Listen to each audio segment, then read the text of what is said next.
Buenos días a todos los asistentes bajo esta modalidad online. La exposición se va a centrar en dos áreas.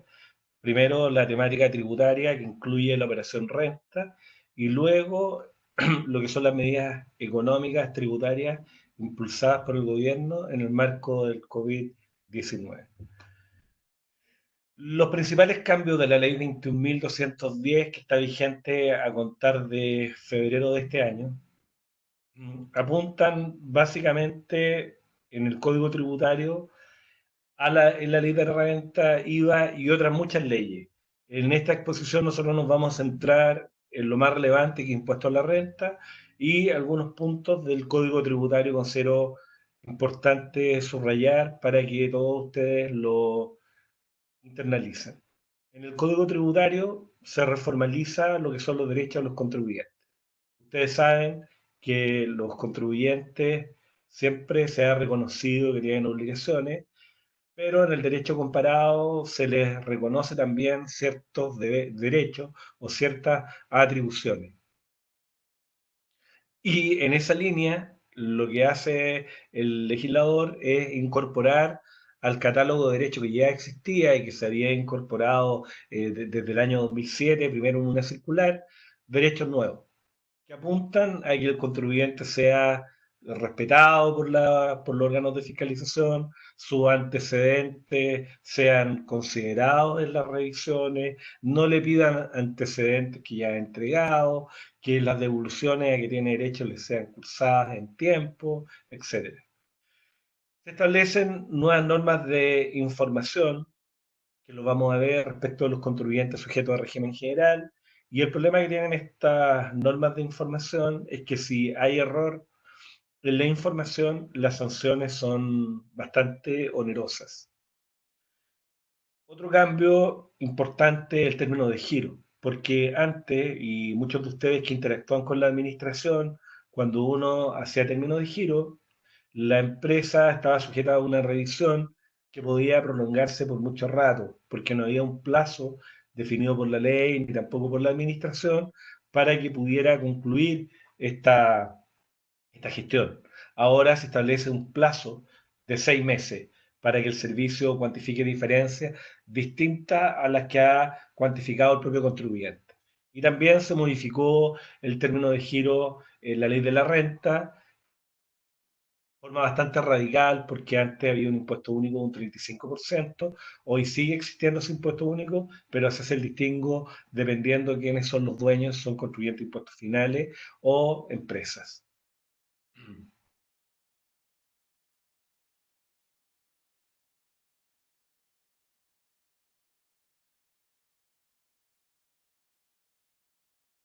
Los principales cambios son los retiros desproporcionados que se incorporan tanto en el régimen general como en el sistema del impuesto sustitutivo al FUT. Porque ustedes saben que la ley 20.780, modificada por la ley 20.899, lo que hace fue permitirle a los contribuyentes que tenían FUT poder liberar FUT a cambio de pagar un impuesto único sustitutivo del FUT, que era alternativo, un 32% la tasa promedio global complementario. Y con cargo a ese FUT, los contribuyentes tenían derecho a hacer retiro. Entonces, el punto es que estos retiros tienen que estar en proporción a la participación que le corresponde al dueño en la sociedad. Y se incorporó una norma transitoria que vamos a repasar, que rige a contar del 3 de julio del año pasado. Por lo tanto, los contribuyentes que hicieron retiros con cargo al FUT, que se acogió al impuesto único sustitutivo en forma desproporcionada, pueden ser objeto de fiscalización. También hay cambios en torno a los ajustes por capital propio, que se permite a las empresas hacer estos ajustes solo en los años tributarios 2020 y 2021. Probablemente, y esto hay que plantearlo, va a ser necesario hacer modificaciones a varias leyes que fueron hechas pensando en un país que tenía otra realidad económica distinta de la que tenemos ahora y que vamos a tener luego de los efectos de la pandemia. Se incorpora norma de depreciación acelerada para facilitar la incorporación de activos a las compañías. Y en el régimen de renta se hace un cambio relevante porque se reemplaza el sistema alternativo que antes había de renta atribuida y sistema parcialmente integrado por un sistema parcialmente integrado como régimen general y un sistema ProPyme bajo el artículo 14 letra D, que reconoce bajo el mismo artículo, en el número 8, un régimen de transparencia, que es un régimen especial, pero al que solo pueden acceder las empresas que sean pymes. Ahí está el panorama general. Primero está el régimen general que se contiene en el artículo 14, letra A. Está el régimen ProPyme 14D número 3 y el régimen de transparencia que está en el artículo 14D número 8. Las exigencias de entrada en el 14A no hay ninguna restricción para poder acceder, porque antes en el 14D, que antes era el 14D, había que reconocer un ingreso diferido, ahora no. No hay ciertas restricciones, sí, en cuanto a los ingresos que tiene que tener el contribuyente para poder acceder al régimen ProPyme, y lo mismo aplica al régimen de transparencia, porque desde ya para poder acceder al régimen de transparencia es condición sine qua non el ser contribuyente acogido al sistema ProPyme.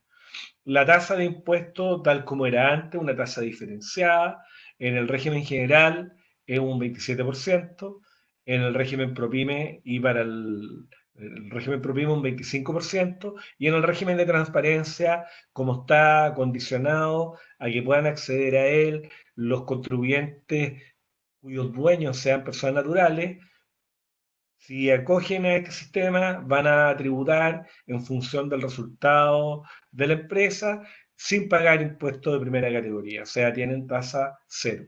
La tributación de los dueños, tanto en el régimen general como en el régimen ProPyme, es en base a lo que ellos retiran. En función de lo que retiran, pagan. En uno, dando como crédito el 100%, que es en la cláusula ProPyme, y en el otro, solo el 65% del crédito. En el caso del contribuyente sujeto a régimen ProPyme, pero sujeto a la fórmula de transparencia, eh, como van a pagar el impuesto terminal, en vez del impuesto primera categoría, no tienen crédito. Y la renta líquida, hay ajustes en todos los regímenes, pero la base normativa es la misma y se contiene en el artículo 29 y 33 de la ley de la renta. Hay normas para la operación renta 2020 que se contienen en normas transitorias, como el artículo 39 transitorio, que regula lo que les explicaba de los retiros desproporcionados que se hagan a este registro de renta exenta, donde se incluyen las rentas que estaban antes en el FUT y que el contribuyente acogió al impuesto sustitutivo del FUT.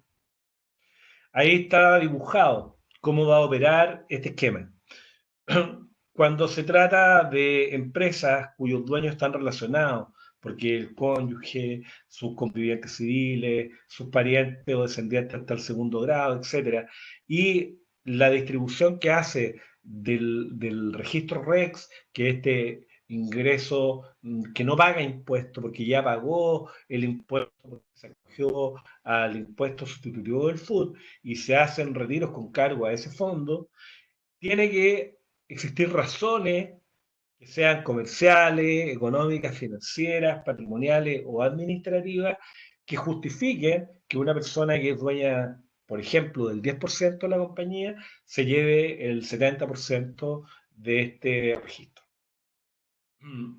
¿Qué es lo que ocurre? Que si siendo dueño del 70%, perdón, del 10% se lleva el 70%, el servicio lo que va a hacer es a contar de julio, lo que va a ocurrir es pedirle explicaciones.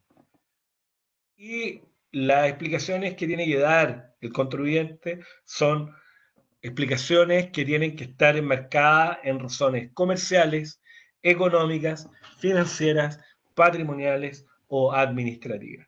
Y ahí el servicio va a tener la respuesta del contribuyente y hay dos opciones, uno que la acepte o no la acepte.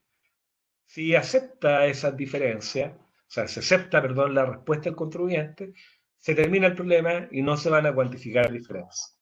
En cambio, si no acepta estas explicaciones, no la acepta, lo que va a ocurrir es que va a cobrarle un impuesto único del 25% sobre aquella parte que excedieron el retiro. Por ejemplo, si le correspondía retirar el 10% porque tenía derecho al 10% del capital y retiró el 80%, sobre el 70% le van a cobrar un 25%. Y toda la cantidad que se distribuyó en exceso va a quedar en el registro REX disponible para ser retirada sin pagar impuestos. Pero va a pagar un impuesto único del 25%. O sea, acá como que hubo un cambio en las reglas del juego, digamos, porque cuando se estableció esta norma del impuesto sustitutivo del food, se permitía a los contribuyentes pagar un impuesto por el food para poder llevárselo. Ahora se dice perfecto, puede llevárselo, pero puede llevárselo en función de la participación que tienen los dueños en la sociedad. Y si quiere llevarse una porción mayor, esa porción mayor tiene que tener una explicación. Y si no tiene una explicación, yo le voy a cuantificar diferencias y esas diferencias se van a traducir en un cobro de impuestos de un 25% en carácter de único.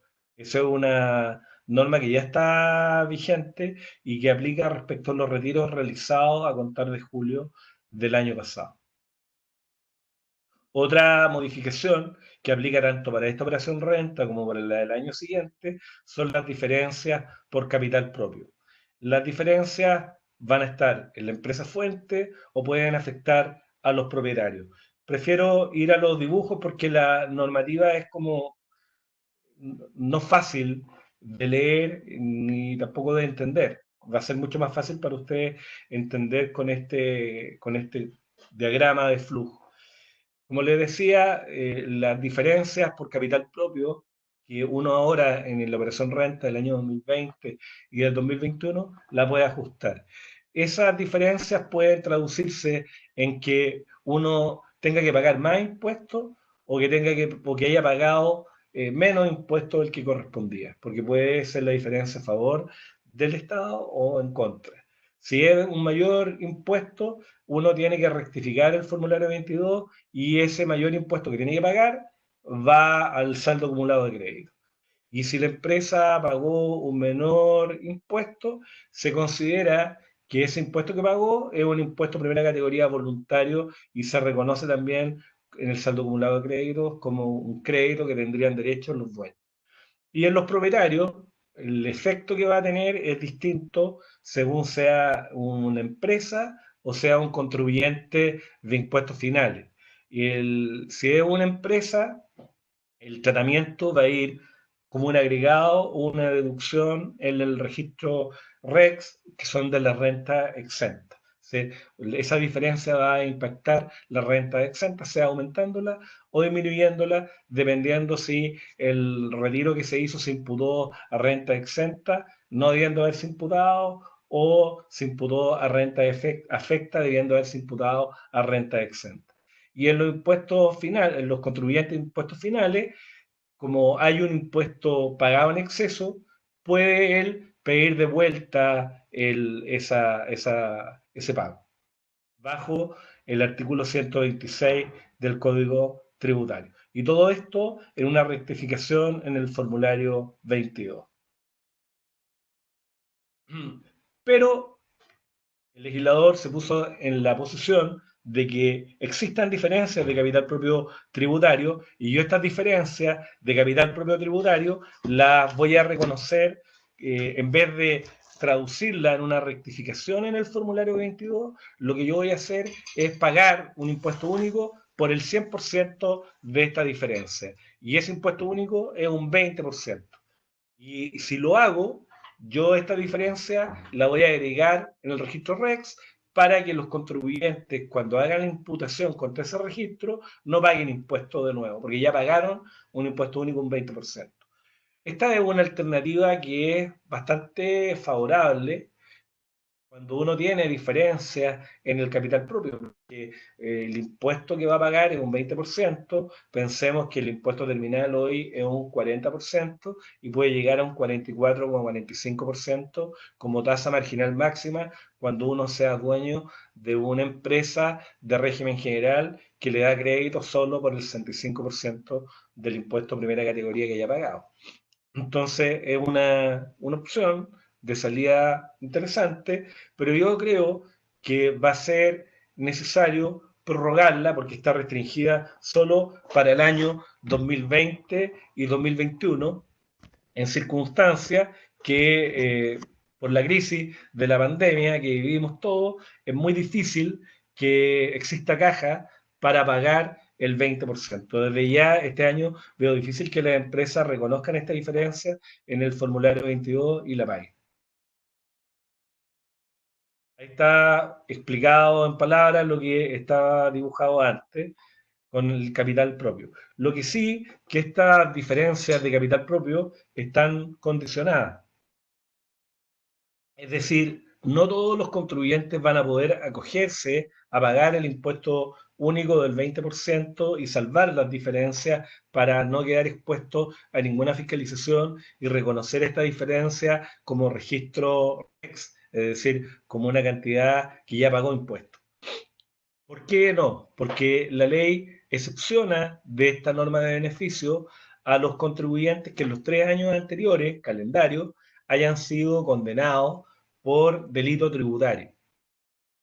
Incluso no delito tributario simplemente, sino infracciones de orden administrativa, como son la pérdida de la contabilidad, como es, por ejemplo, el trabar la fiscalización, el tener gastos reiteradamente en la contabilidad con documentos irregulares, etcétera. O cuando ha sido sancionado administrativamente, porque cuando uno comete delitos tributarios, es el director del Servicio de Impuestos Internos el que decide si se querella, es decir, sigue el canal penal, o si sigue la sanción administrativa. Si persigue la sanción administrativa, lo que va a hacer es cursar un denuncio que el contribuyente va a poder reclamar ante el Tribunal Tributario y Aduanero. Así funciona el sistema. Ahora, si a uno lo sancionan en el marco de ese procedimiento, tampoco va a poder hacer la rectificación de la corrección por error propio.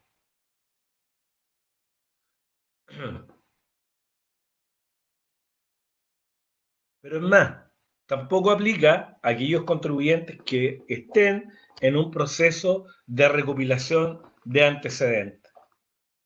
Es decir, es una norma de beneficio en términos de que permite al contribuyente corregir estas diferencias de capital propio en el formulario 22, pero está acotada a este año y al año siguiente, años que van a ser afectados por el tema de la pandemia. Por lo tanto, ahí es un problema que yo creo que va a tener que resolver el Ejecutivo promoviendo una prórroga en la aplicación de esta ley. Pero, aun cuando existan estas diferencias, no van a poder hacer uso de ella o de este beneficio, pagar el impuesto opcional, estos contribuyentes que están detallados en este cuadro. Otro beneficio es la depreciación instantánea por el 50% del valor de adquisición del bien físico del activo inmovilizado utilizado en el ejercicio. Esto está en el artículo 21 transitorio de la ley 21.210. Esto hay que hacerlo conversar con la norma nueva que se incorporó a los gastos del artículo 31, que permite una depreciación acelerada a un décimo de la vida útil cuando el activo cuando la empresa que adquiere el activo tiene ingresos por menos de 100.000 UF. Y hay una depreciación instantánea para ciertos bienes del activo fijo, inmovilizado, pero que han sido adquiridos en zonas estratégicas del país, como la Araucanía. Ahora, ¿cuáles son los principales cambios de la ley tributaria, aparte de las normas transitorias que ya he señalado y que están operativas en la declaración de impuesto a la renta de este año y del próximo. De partida, elimina el concepto de renta atribuida, que fue un engendro que promovió el director anterior de Impuesto Interno, Michel Llorrat, que convenció al gobierno de la señora Bachelet para cambiar el sistema que había sido bastante efectivo, en mi opinión, que era del FUT, que era un sistema fácil, amigable, que tenía algunas complicaciones, pero que podían ajustarse porque habían abuso. Pero bueno, se cambió completamente el sistema y se introduce esta idea de la renta atribuida, donde la utilidad de la empresa se atribuye a los dueños. Como eso generó problemas y complejizó demasiado el sistema, inmediatamente se dictó la ley 20.899 para facilitar el control y terminó el gobierno actual con la venia de la oposición en una tramitación que se prolongó por mucho rato, eliminando el concepto de renta atribuida y eliminando el sistema de renta atribuida. Pero se incorpora un cambio que tiene incidencia, que es una norma que define lo que son empresas relacionadas. Y, y esta norma que modifica, o sea, que incorpora lo que son entidades relacionadas, tiene incidencia para los efectos de la pyme. También se hacen cambios en el artículo 17, número 8, que es el que regula los ingresos que no son renta.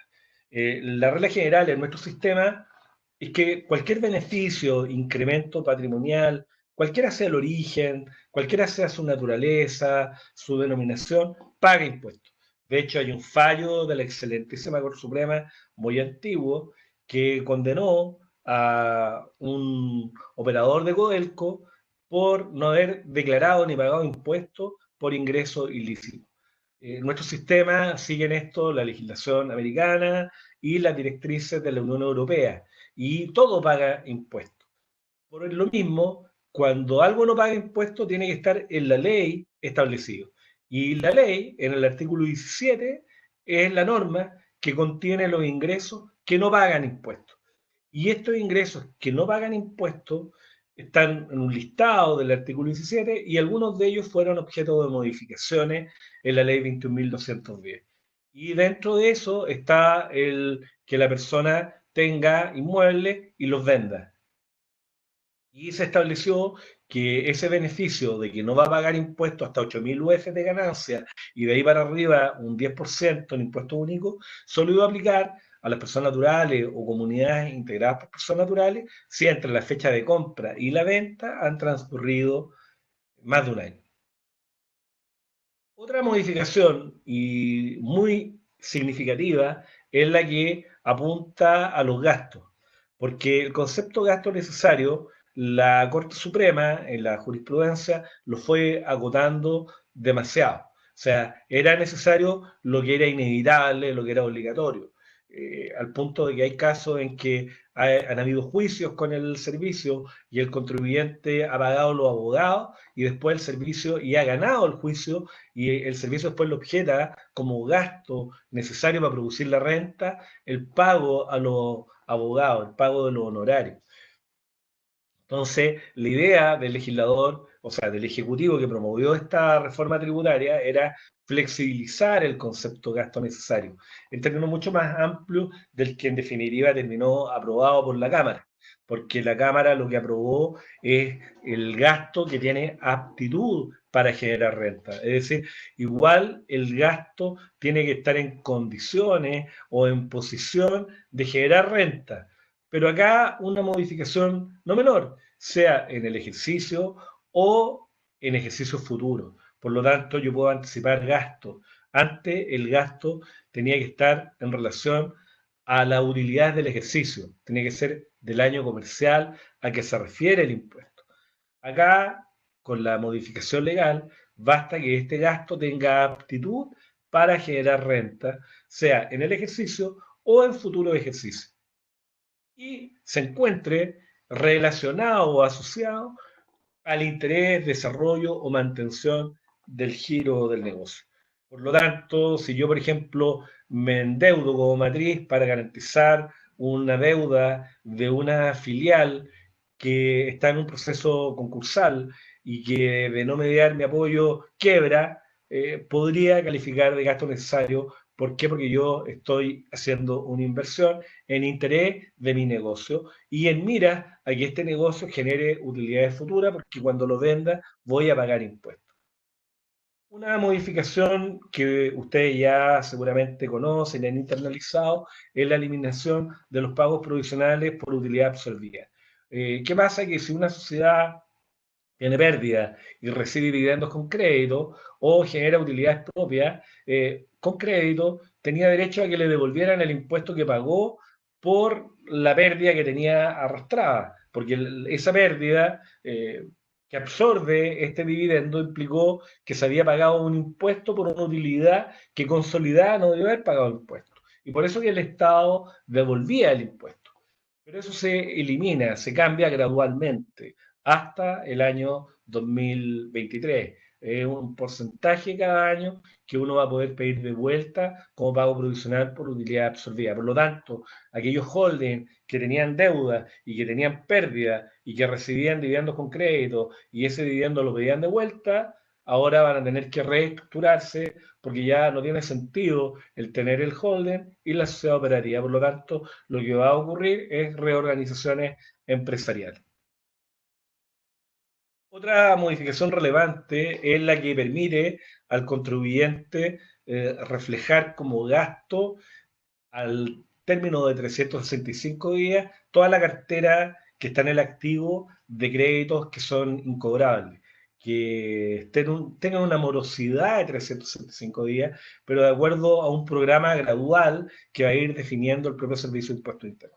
Esto es una muy buena noticia, sobre todo ahora, donde van a haber muchas cuentas por cobrar que en definitiva no se van a pagar y que el contribuyente las tiene en el activo, que las tiene que corregir y que no reflejan la realidad de su negocio porque esas cuentas por cobrar no se las van a pagar. También se autoriza la deducción de gastos que tiene que ver con obligaciones legales compensatorias, siempre que no obedezcan a negligencia de la empresa. O sea, por ejemplo, si una empresa está obligada a compensar a una comunidad para que pueda un proyecto ambiental ser aprobado, ese gasto que antes era objetado, ahora debiera ser aceptado. Porque muchas empresas que, por ejemplo, desarrollan proyectos mineros, proyectos energéticos en comunidades, lo que hacen es compensar a la comunidad otorgando beneficios, sea, por ejemplo, electricidad gratis, un colegio, financiar una sala o lo que sea, y todo ese desembolso la empresa lo tenía que considerar como gasto rechazado. Y lo que les decía antes, la depreciación acelerada un décimo de la vida útil, pero para empresas que tengan activos de hasta 100.000 UF. Y aquí estamos ya, entramos en lo que es la aplicación más determinante de la reforma, que es el régimen que venía arrastrado con el gobierno de Bachelet, que era el sistema de renta atribuida y el sistema parcialmente integrado y el 14 TER, al que muchas empresas pymes querían acceder, pero que no podían acceder simplemente porque la estructura jurídica no lo permitía, porque estaba condicionado a que los dueños fueran personas naturales, y además había un peaje o un cobro de impuestos por la diferencia de capital propio que tenían que reconocerse como un ingreso diferido. Todo eso cambia y ahora se establece un sistema general en el que la empresa paga un 27%, el dueño tributa por lo que retira, pero el crédito que tiene es solo un 65% del crédito. No tiene derecho al 100% del crédito. Y hay un régimen preferente para las pymes, cuya tasa es de un 25% y cuya particularidad es que el impuesto pagado es crédito 100%. Espero que hasta acá estemos en orden y que se escuche, porque he visto algunos comentarios que dicen que hay problema con el audio. Bueno, acá está el régimen general. Yo aquí puse que este régimen general era para las grandes empresas y las sociedades de inversión. ¿Por qué las sociedades de inversión? porque las sociedades de inversión eh, no pueden, cuando veamos los requisitos para acogerse a PYME, no pueden o no cumplen uno de los supuestos basales, que es que el porcentaje de sus ingresos, no más allá del 35% de sus ingresos, no derive de la tenencia o posesión de derechos sociales o acciones. Por lo tanto, si yo soy sociedad de inversión, dueño de una sociedad operativa, evidentemente que los flujos míos provienen de la sociedad operativa en virtud de retiro que hago, si es una sociedad limitada, o en virtud de las distribuciones que me hagan, si es una sociedad anónima. Por lo tanto, como mi ingreso va a ser más del 35%, van a hacer o van a reconocer como causa mi participación en esa compañía, no voy a poder acogerme a la cláusula PYME. Por eso yo hablo de régimen para empresas PYME y sociedades de inversión.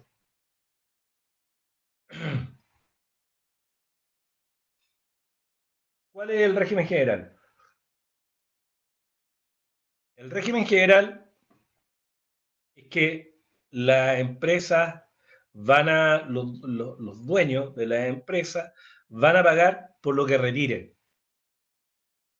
En las empresas que están obligadas a llevar contabilidad completa. Salvo que lo que retiren no pague impuesto porque están en el listado de ingresos que no son rentas o, por ejemplo, sean rentas que no ya pagaron impuestos, como son las rentas que se sujetaron al sistema del impuesto único subjetivo del FUT, etcétera, o correspondan a devoluciones de capital.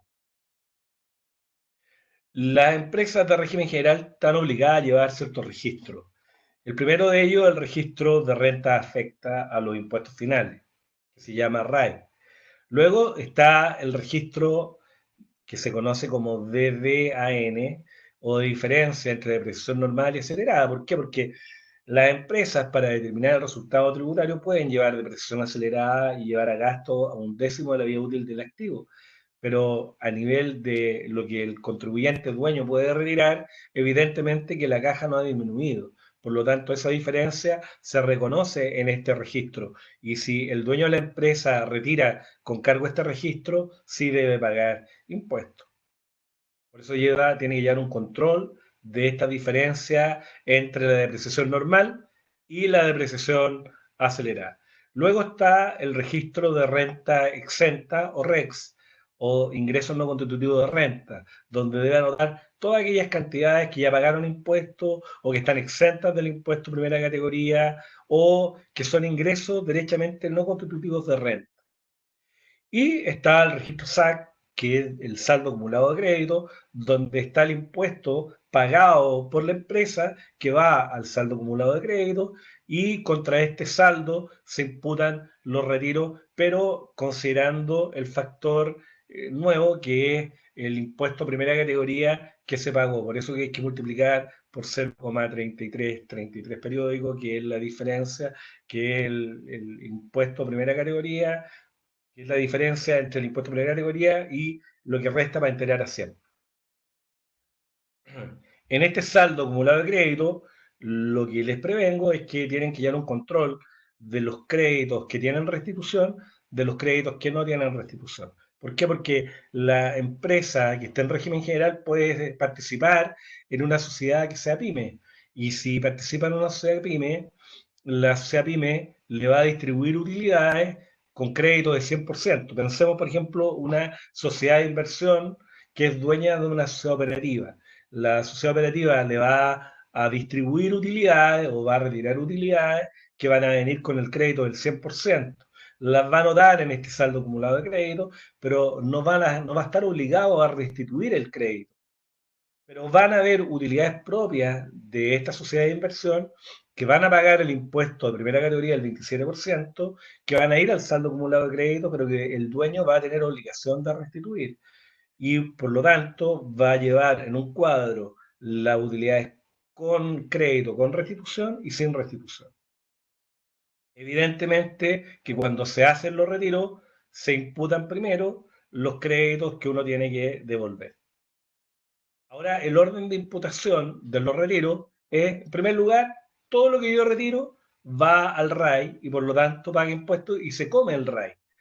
Una vez que, como el RAI, tiene que buscar el otro registro, que son las cantidades que están anotadas en este registro de diferencia de depreciación. Si yo retiro y el RAI es insuficiente para absorber lo que yo estoy retirando, lo que yo imputo es a este registro de DAN. Luego, una vez que ya me he absorbido el registro RAI y he absorbido el registro de DAN o de diferencia de depreciación, ahí recién voy al registro REX. Pero primero voy a los ingresos cuya tributación está completa, luego a la renta exenta y finalmente los ingresos no constitutivos de renta. Por lo tanto, dentro del registro REX hay un orden o un control o subcontroles. Primero están las rentas con tributación cumplida, luego están las rentas exentas y luego están los ingresos no constitutivos de renta. Y ahí se anotan todas estas diferencias. Finalmente, si yo hago la imputación, absorbo el 100% del RAI, absorbo el 100% del DAN, absorbo el registro de renta exenta y todavía estoy retirando plata que no está siendo imputada, lo que se imputa es a utilidades de balance, retenida en exceso de las tributables. La idea es que todo pague impuestos. Si esas utilidades de balance son insuficientes para absorber lo que yo estoy retirando, ahí recién se imputa el capital y ahí es donde no voy a pagar impuestos. Tampoco voy a pagar impuestos por el retiro que se imputa al REX, en la medida que sean renta exenta del impuesto terminal, global complementario, ingresos no renta o ingresos cuya tributación haya estado cumplida. Y solo no voy a pagar impuesto por lo que retire hasta el capital en el monto que yo participo en ese capital. Toda la diferencia paga impuestos.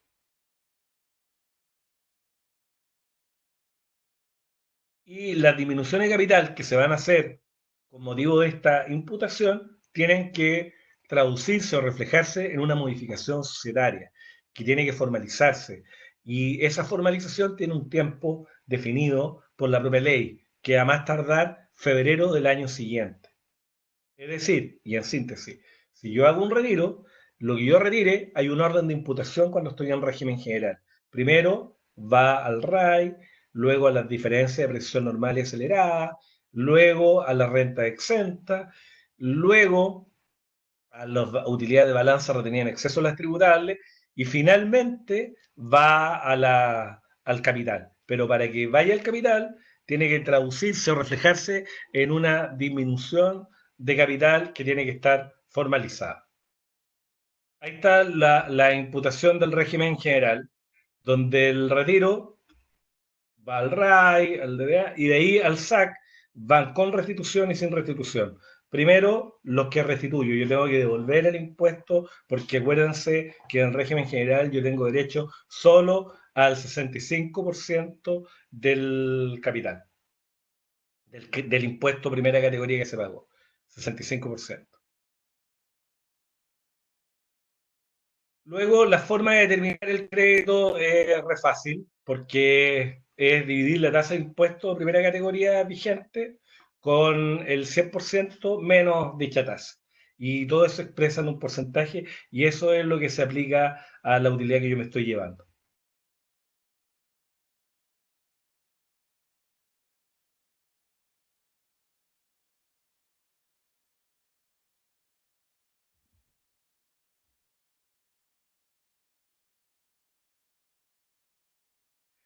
La ley permite a las empresas que por cualquier razón no tienen SAC y que han distribuido utilidades, pagar el impuesto de primera categoría para que los dueños puedan tener crédito contra el cual imputar el retiro. Les permite eso, pero es un pago voluntario. Se establecen normas para compensar créditos improcedentes. Es decir, si por ejemplo la empresa informó un impuesto mayor al que tenían los contribuyentes, puede rectificar.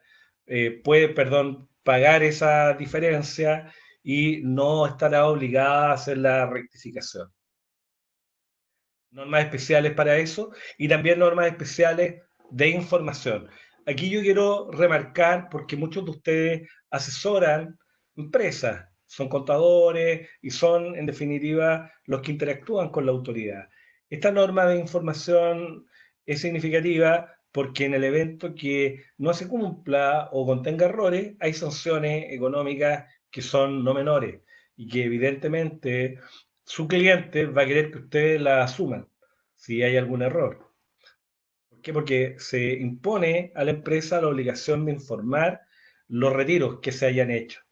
Y hay que informar quién lo hizo, cuánto lo hizo, porque la ley faculta, además de impuestos internos, pedir explicaciones también por los retiros desproporcionados que se hagan en las empresas cuando un dueño, un socio que es dueño del 10%, se lleva una utilidad mucho mayor al porcentaje, el fisco puede pedir explicaciones, tiene que informar los saldos de los remanentes, de los distintos registros, el cómo se determinó el RAI, el monto, la diferencia entre presión normal y acelerada, y las inversiones.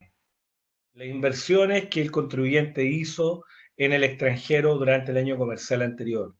Hoy muchos dueños de capital, con el efecto de la crisis de octubre del año pasado y lo que ha ocurrido ahora, bueno, ahora es una crisis mundial, pero la crisis de octubre fue una crisis focalizada en el país, se conllevó a que muchas empresas se llevaran sus platas afuera y tengan sus inversiones afuera. Bueno, tienen que informar todas las inversiones que han hecho y si hay un error, las multas son multas importantes porque parten en una unidad tributaria anual, o sea, estamos hablando de 600.000 pesos como mínimo y puede llegar a 50 unidades tributarias. O sea, estamos hablando casi 50 millones de pesos. Perdón, son 600.000, una unidad tributaria, 30 millones de pesos. Y también hay una obligación de informar que es adicional, que es más gravosa cuando la inversión se hace en un país de régimen tributario preferente, es decir, un paraíso tributario. Y ahí también hay sanción económica. Y aquí está lo que comentaba antes, la facultad especial del servicio de revisar al contribuyente de si por qué está retirando más de lo que en rigor le corresponde. Y esa diferencia la graba con un 40% como impuesto único y el contribuyente que pagó impuestos más puede pedirle al fisco la devolución.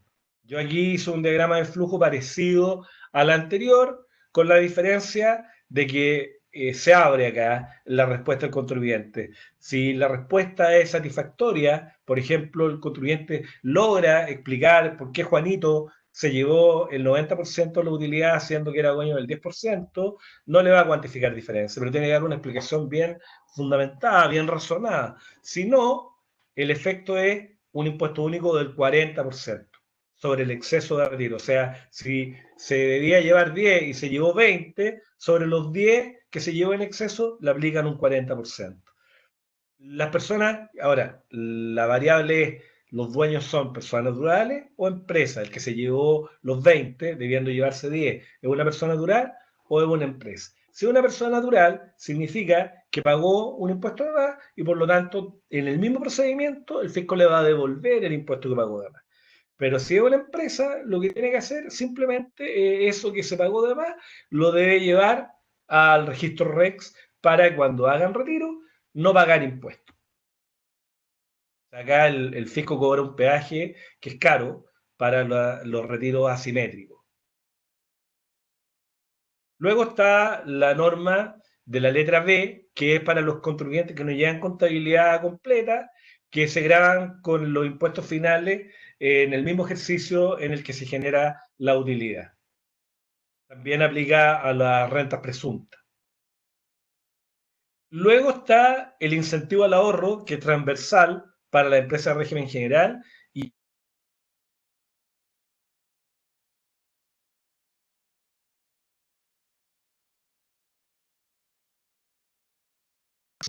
de la misma, pero con dos condiciones. Una, que no exceda de 5.000 unidades de fomento, y dos, que la mantenga invertida en la empresa. Es decir, para potenciar el capital de trabajo y evitar que los dueños se lleven el 100% de la utilidad, el legislador dice ya, ok, usted puede pagar menos impuestos, pero lo que va a poder no pagar tiene que estar ahí en la compañía. O sea, si le hace un arqueo de caja, tiene que estar esta cantidad, que la lógica es que esté como capital de trabajo.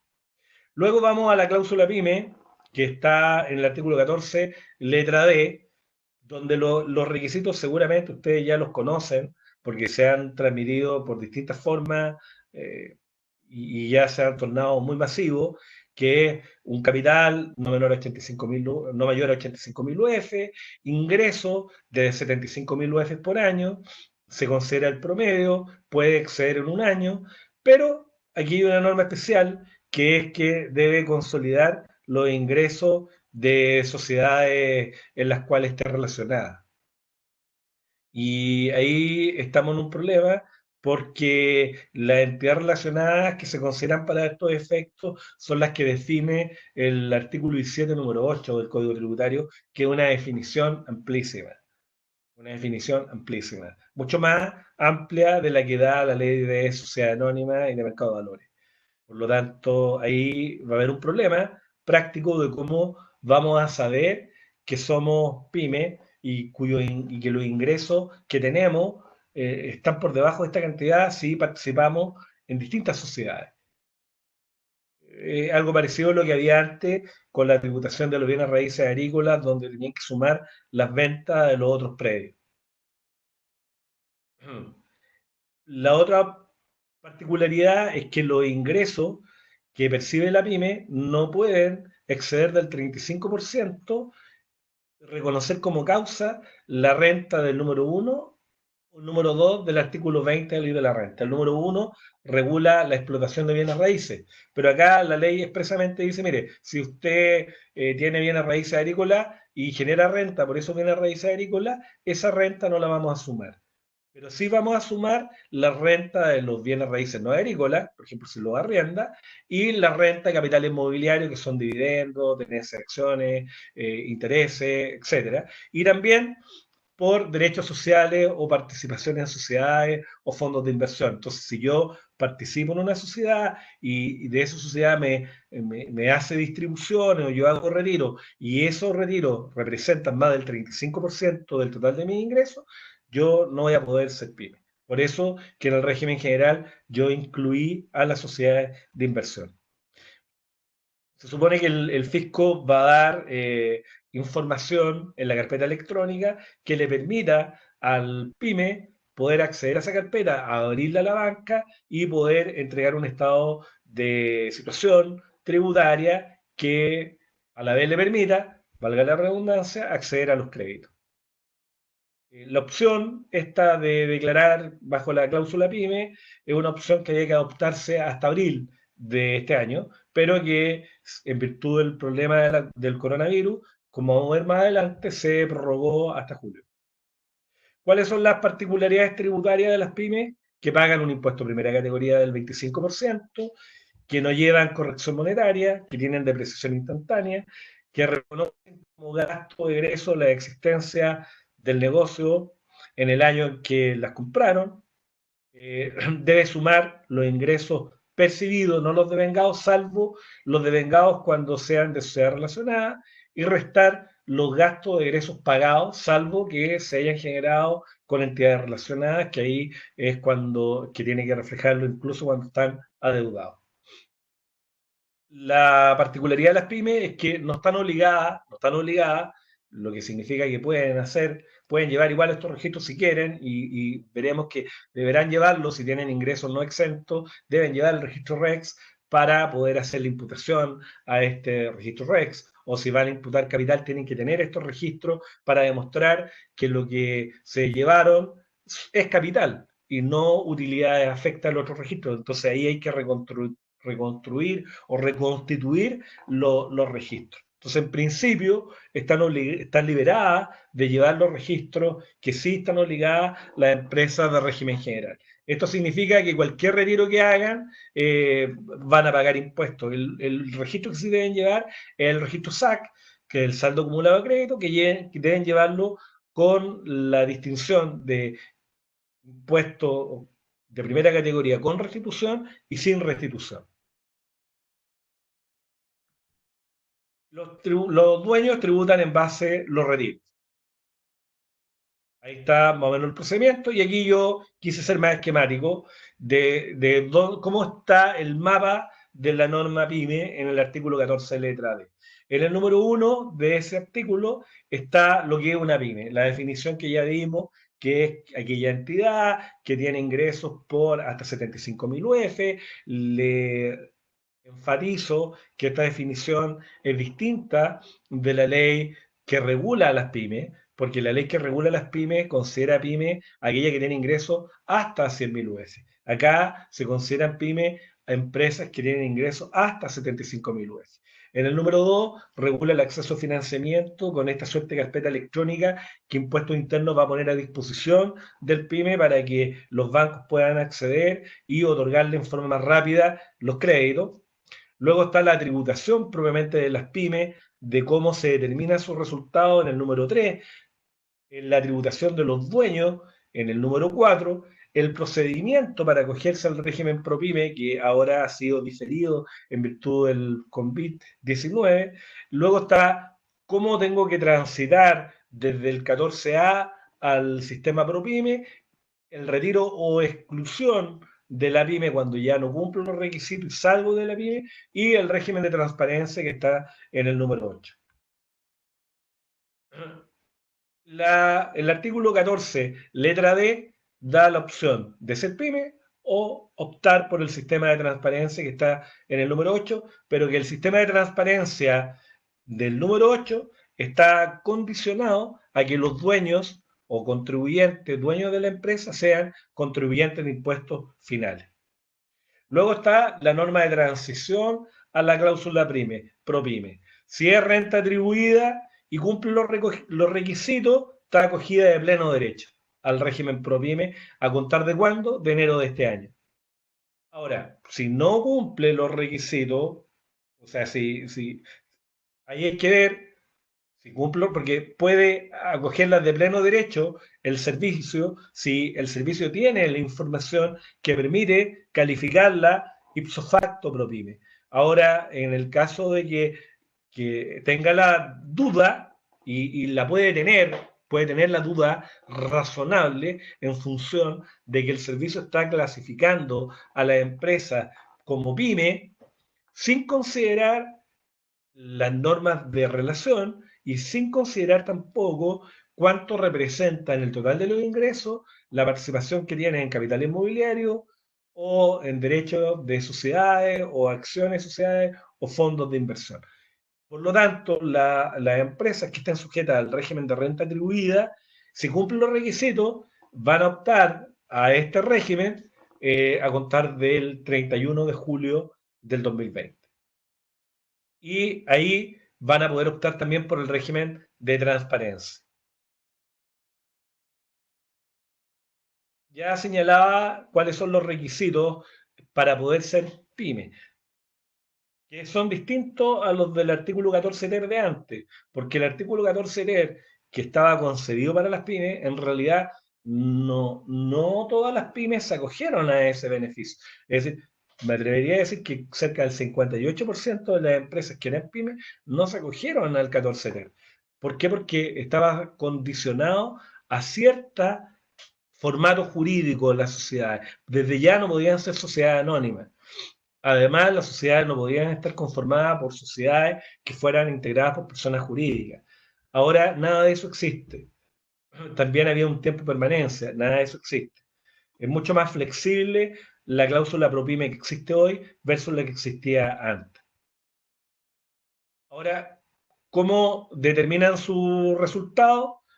Las empresas pueden optar por llevar contabilidad completa o contabilidad simplificada, pero en ambos casos el resultado tributario lo determinan de acuerdo a las reglas que ya expliqué. es decir, ingreso percibido versus gasto pagado, depreciación instantánea, no corrección monetaria. Y la obligación de llevar contabilidad, evidentemente, es una obligación que responde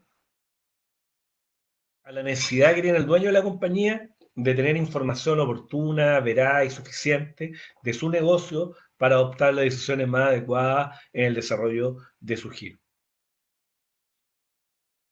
Ahí está en régimen general que regula el número 3.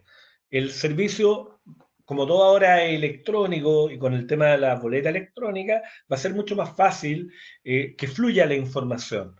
Por lo tanto, el servicio va a tener la información incluso de lo que la empresa, más o menos, tiene que reconocer como resultado tributario. Va a estar liberada a aplicar corrección monetaria, depreciación instantánea, gastos de la existencia, en el ejercicio en que las paga, la base imponible, ingreso percibido menos gasto pagado, salvo que sea con entidad relacionada, liberada a mantener los registros tributarios, salvo que quiera demostrar que la imputación se hizo a rentas exentas, porque en ese caso no va a pagar impuestos, que se hizo capital. No aplica el orden de imputación, salvo que quiera demostrar, insisto, que lo que está retirando es capital o ingreso no renta. La asignación de crédito es también con un control de los créditos con restitución y sin restitución, primero los con restitución y luego los sin restitución, y hay un capital propio simplificado, hay un PPM menor que tiene que pagar. Ahí más o menos es como determina su resultado en regla general el contribuyente PYME. El capital propio simplificado es igual al capital aportado, más la renta líquida imponible, más las rentas percibidas, menos las disminuciones de capital, menos las pérdidas, menos las partidas del inciso segundo del artículo 21 que regula los gastos rechazados, menos los retiros o distribuciones del ejercicio. Eso determina el capital propio simplificado de una pyme. Y hay reglas especiales para los PPM, que la particularidad que tiene el PPM es que un crédito que uno le da al Estado y que lo abona al impuesto final que uno tiene que pagar en la operación renta. Por lo tanto, mientras más alto sea el PPM, menos es el impuesto que tengo que pagar en abril. Y mientras más bajo sea, más va a ser el impuesto que voy a pagar. En el inicio de actividad es un 0,25% y en los ingresos que no excedan de 50.000 UF para esta empresa es 0,25%. Para los ingresos que excedan de 50.000 UF son 0,5%. Ahí está la tributación de una empresa. Puede una empresa pyme elegir régimen general, no hay ningún problema, pero si no lo elige, puede ir al régimen especial y ahí puede optar por el régimen de transparencia y en ambos casos contabilidad simplificada o contabilidad completa. La régimen de transparencia no paga impuesto primera categoría, se atribuye la renta a los dueños y pagan ellos el impuesto terminal global complementario directamente, sin el impuesto primera categoría. Ahí tenemos más o menos cómo debe determinar el resultado una empresa pyme. Ahí tenemos los ingresos totales, lo que reconoce son los ingresos percibidos, lo que reconoce son los gastos pagados. O sea, no es el mismo resultado de una pyme de un régimen general porque hay gastos, pero hay que llevar un control de los gastos que no han sido pagados. Hay que llevar un control para no perderse de información o para los efectos después reponer en el resultado del otro ejercicio el gasto que viene arrastrándose del ejercicio pasado y que ahora se paga para poder rebajarse del resultado. Lo mismo con los ingresos que han sido devengados y que no han sido reconocidos en el resultado. Ahí está un detalle de cómo se hace la imputación. En el caso de este ejemplo del señor Donoso, retira el impuesto que se pagó es 7.500.000 pesos de impuesto primera. Está anotado en el crédito. El, el factor que se va a dar es el 0,3333, que resulta de la ecuación que ya expliqué. Por lo tanto, este señor que tiene 10 millones de pesos de retiro va a tener un crédito de 3.333.330 pesos. Y en consecuencia, en su global complementario, cuando haga formulario 22, va a sumar los retiros 10 millones, sumarle el crédito, que es los 3.333.000, llevarlo en el evento que no tenga otro ingreso a la tabla del global complementario, determinar el impuesto y va a dar como crédito los 3 millones y tanto. Y le va a quedar como saldo en el SAC 4.166.670 pesos en el ejemplo. Ahora, el tránsito de una empresa de renta atribuida a un régimen general es que la renta atribuida va a tomar las rentas atribuidas propias, porque tiene que llevar ese registro de rentas atribuidas propias, y esa cantidad, como ya pagó impuestos, lo tiene que llevar al retiro, a la renta exenta, el 100%. El SAC lo conserva igual, el STUT, que es el saldo de utilidades tributarias, como no han pagado impuestos, va al RAI directamente y se mantiene en el STUT. Y el SAC conserva su mismo lineamiento. Y ahí tiene que informar el capital propio, que va a ser la suma del RAI más el REC más el capital reajustado. Eso da el capital propio. Y el control de las rentas empresariales va a tener el control de las rentas atribuidas propias, el SAC y el STUC, y el control del impuesto. Ahí está más o menos la reclasificación de las rentas empresariales en el formato nuevo, donde al RAI va la renta atribuidas propias y se tiene que sumar con la cantidad que explicábamos antes, con las rentas atribuidas propias, que son 100 millones de pesos, con el RAI. Y eso da la norma de control. Luego en el régimen parcialmente integrado es más o menos parecido. El RAI se conserva, va al saldo acumulado de crédito y el capital propio es igual al saldo al RAI más el capital reajustado. Ahí, para que lo ordenemos, diagramas de flujo que son más fáciles de revisar, y el 14 TER, que tiene la opción de acogerse al régimen general o optar, si cumple requisitos, al régimen de transparencia, que son el 14D número 8. Y no hay tampoco restricciones mayores al régimen de transparencia. El legislador le gusta el régimen de transparencia porque el régimen de transparencia salda las cuentas con el Estado en el ejercicio. O sea, se determina el resultado se atribuye a los dueños en función de las participaciones que ellos tienen y se paga el impuesto terminal sin el crédito del impuesto primera categoría, pero como hacen pagos provisionales mensuales, esos pagos provisionales mensuales se dan como crédito. Y el único crédito que tienen estos contribuyentes es el crédito del activo fijo del 33 bis.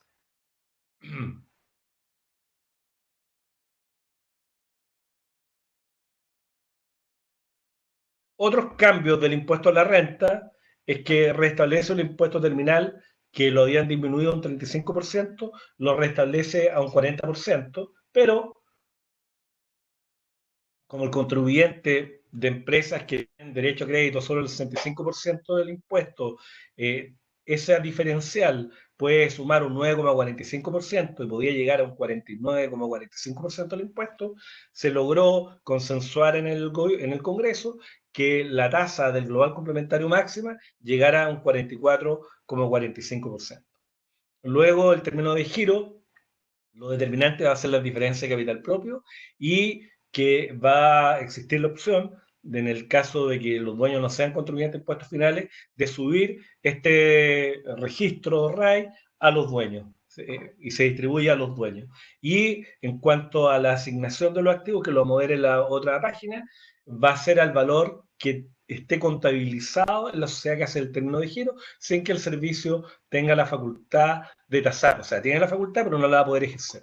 Y en aras a generar flujo, y como habían muchas empresas que se acogían a los contratos de market, que era un contrato que le daba presencia bursátil a títulos que en rigor no tenían presencia bursátil, se establecieron restricciones para limitar el beneficio del artículo 107 de la ley de la renta. Ahora, evidentemente que este beneficio es entre comillas porque la bolsa está en el suelo y lo que tendrían las empresas serían pérdidas y por lo tanto el Estado tendría que, no, o sea, la empresa no pagarían impuestos por esas pérdidas y como no pagan impuestos por la ganancia, tampoco pueden usar la pérdida.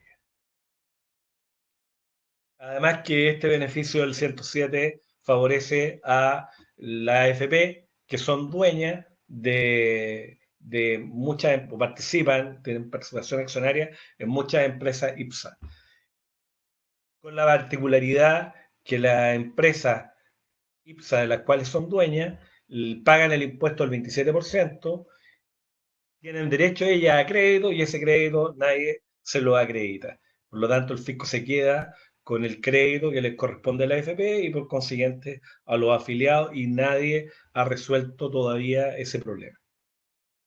Es lo que explicaba antes del valor de adquisición para fines tributarios de los bienes que se adjudican en términos de giro, donde no hay tasación de impuestos en la medida que se asignen a los mismos valores tributarios que están en la contabilidad, no se genera impuesto. Ahora, sí se puede generar impuestos si hay diferencia entre el valor que la empresa tiene contabilizado en activo versus el valor de contabilización de la compañía en la que yo estoy invirtiendo, por la razón que sea. Ahí puede haber una diferencia y el término de giro establece un impuesto por esas diferencias. Bueno, acá quise incluir como última parte de este capítulo una norma que los contadores y en general los operadores del sistema tenían la duda de si pagaban o no patentes municipal, la sociedad de inversión, en estricto rigor, no debieran pagar patente municipal porque la patente municipal es por ejercer una actividad y las sociedades de inversión son pasivas, no ejercen ninguna actividad, son terceros, los que ejercen la actividad son los bancos que administran los fondos mutuos, las sociedades de inversión tienen acciones, las acciones pagan impuestos, etcétera. Pero para que no existiera ninguna duda, lo que se hizo fue establecer que a contar del 30 de junio, es decir, desde el 1 de julio para adelante, las sociedades de inversión iban a pagar sí o sí impuestos. Y para que no se entendiera que como consecuencia de esto, el impuesto que habían pagado los sociedades de inversión antes era incorrecto, iban a pedir de vuelta, se dice que no, que ese impuesto estaba bien pagado. Bueno, acá termino la primera parte de la charla. Habíamos conversado con Jessica, que es la que organizó este conversatorio, de poder resolver dudas.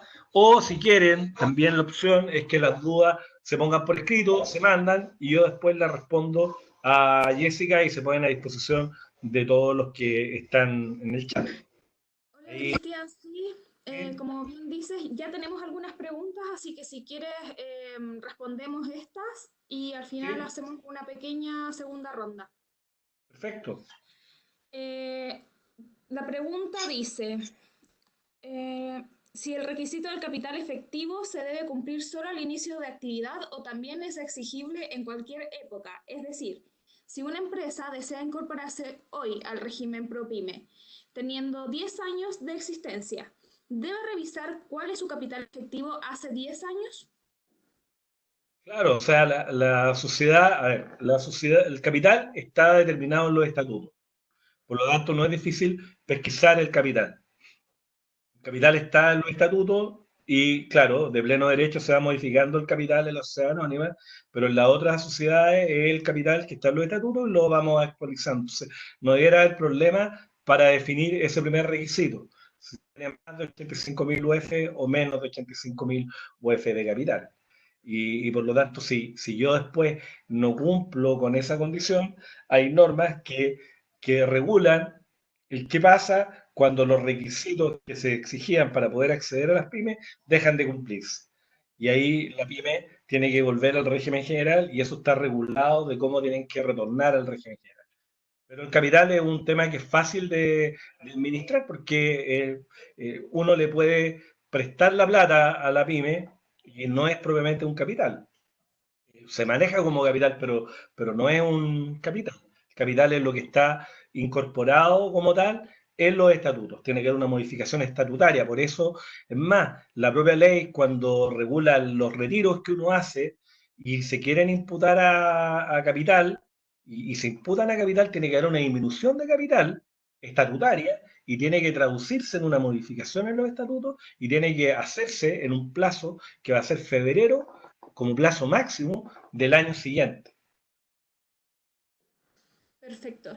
La siguiente dice, ¿cómo se formaliza la disminución de capital en una sociedad anónima?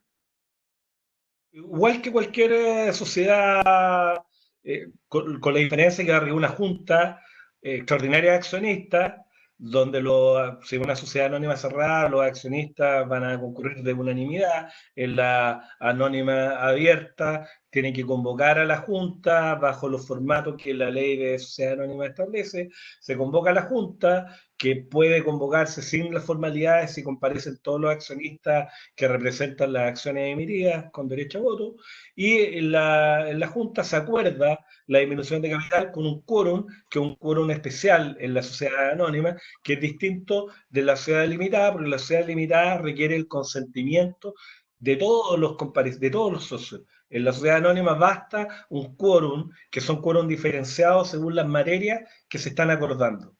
En el caso de disminución de capital hay un quórum calificado de 2/3. Perfecto. La siguiente dice, si en una escritura se establecen las medidas de distribución de utilidades totalmente distintas a la participación del capital, ¿se regirá por el acuerdo de distribución?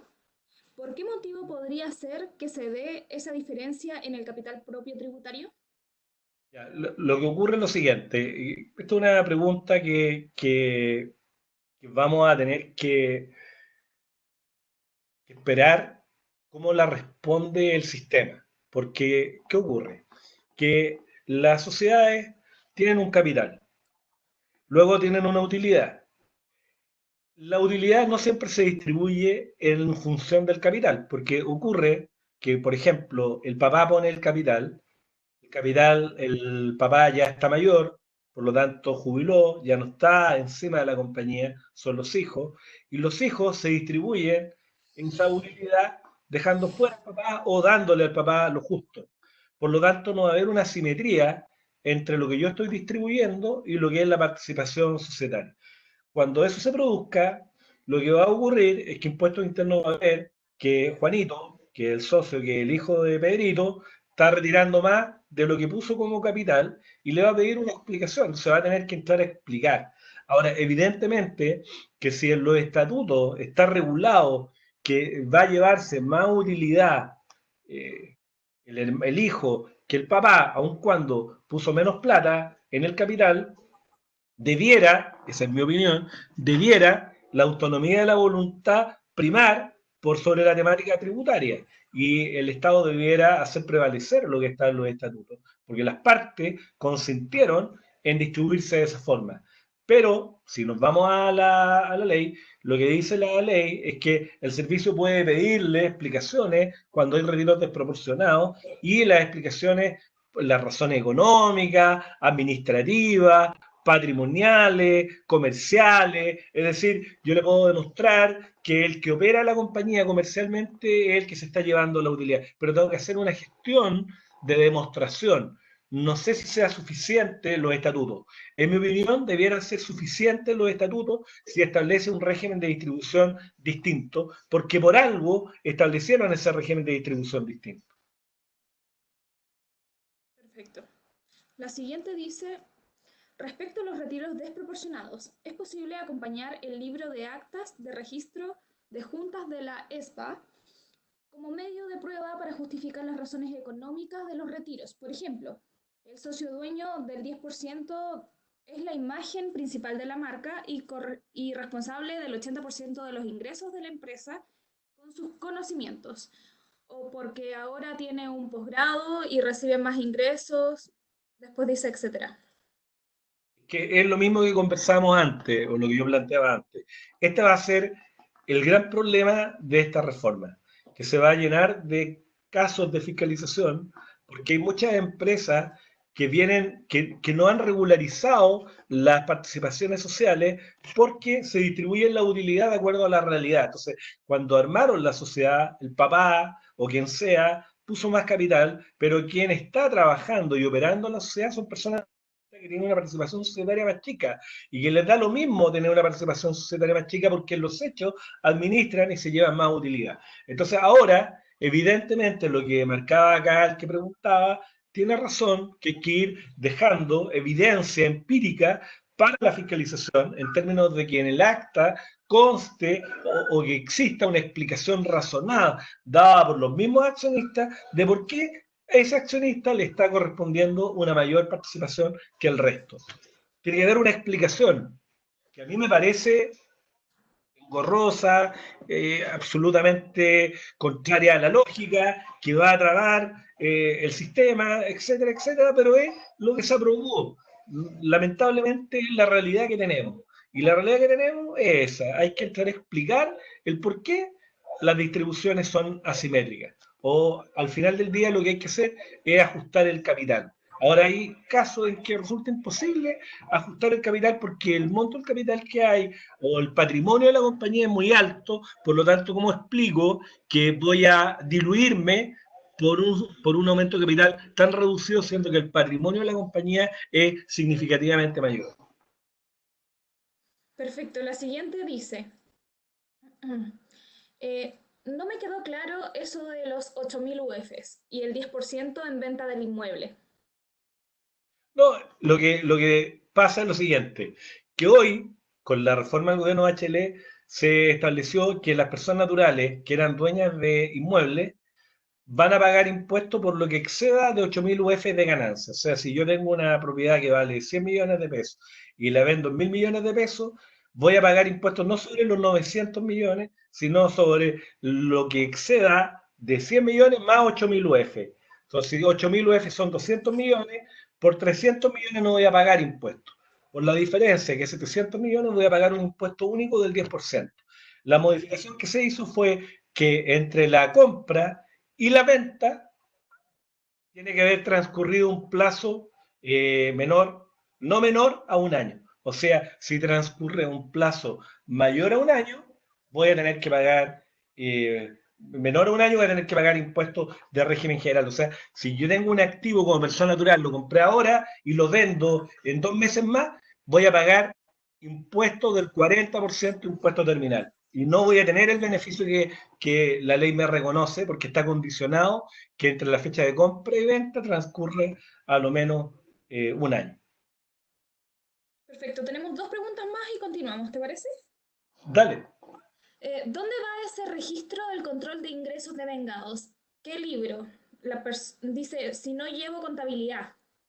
Es que tiene que llevar un registro igual, un registro que es de ingreso y gasto, como un control en Excel, que va a tener que llevarlo. Perfecto, esta es la última. ¿Cuándo la disminución de capital queda imputada al RAI inicial? ¿Quedaría afectada a impuestos finales? Que la disminución de capital nunca debiera quedar afecto a impuestos, porque cualquier retiro, por el orden de imputación, se va al RAI primero. Siempre. Entonces, cualquier retiro que yo haga de la compañía va al RAI. Y las devoluciones de capital que yo haga, si yo devuelvo capital y hago una disminución de capital y resulta que tengo RAI, esa devolución de capital primero se imputa al RAI. Entonces, si yo tengo utilidad acumulada en estos registros, tengo que ir absorbiendo esos registros y solo voy a imputar al capital desde el punto de vista tributario cuando ya me haya comido, dicho en términos más pedestres, esos registros, las cantidades anotadas en los registros. Una vez que haya absorbido o consumido esas cantidades, ahí recién voy a ir al capital. Por lo tanto, no hay ningún problema en que yo haga una disminución de capital y devuelva capital, pero esa devolución de capital igual va a pagar impuestos, no porque yo le diga que una disminución de capital no va a pagar impuestos. Para que no pague impuestos, tiene que darse el supuesto fáctico que ya previene, que es que el contribuyente haya absorbido los retiros estas cantidades anotadas en los registros.